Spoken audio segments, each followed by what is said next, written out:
Ahojte, zdraví vás Inia. No dnes by som vám ešte veľmi rada ukázala, ako som začínala s lyžovaním. Bolo to v obci Ždiar. No a už ako malička ja som veľmi chcela lyžovať, ale povedzme si na rovinu, lyžovanie nie je lacný špás.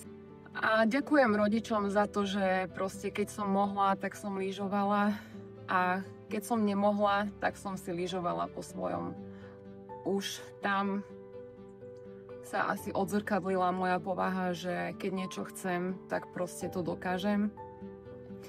Poviem vám na rovinu, moji rodičia to vôbec so mnou nemali ľahké.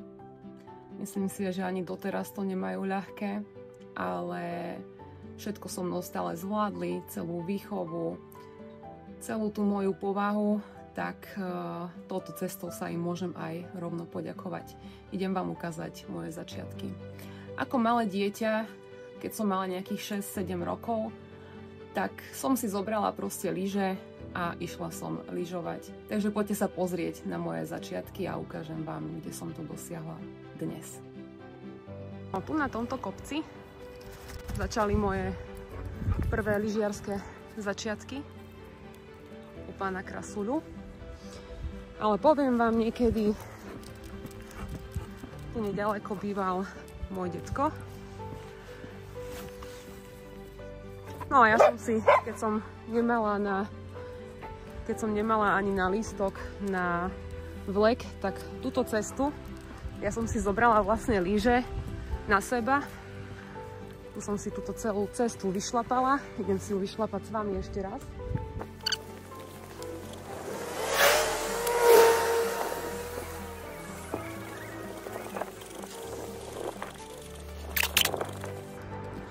Som si niekedy vyšlapala úplne sama v lyžiarkách s lyžami na ramenách.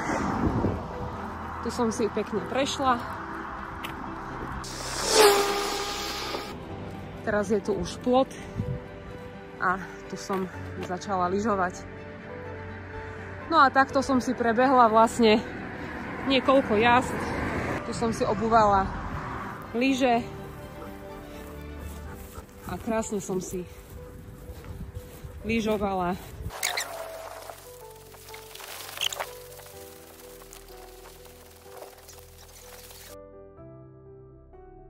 Takže keď ste niekedy videli malé dieťa šlapať hore po odbočke pred niekoľkými rokmi, tak som to bola ja.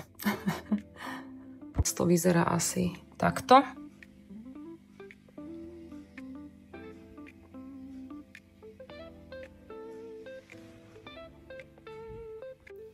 No a tento rok som podpísala papiere na reprezentáciu Slovenska FIS, takže uvidíme, ako sa bude dariť. Lyžovanie stále beriem úplne športovo, takže či budú výsledky alebo nebudú, uvidím, ale veľmi sa teším. Reprezentovať budem športový klub, športové stredisko detí a mládeže Poprad, Tatry.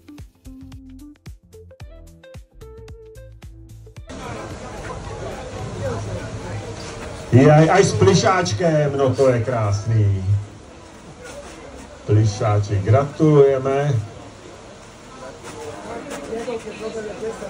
Já jsem zvědavý, jaký bude to boskávání v kategorii B10. Protože kategorie B10 je právě teď po všech...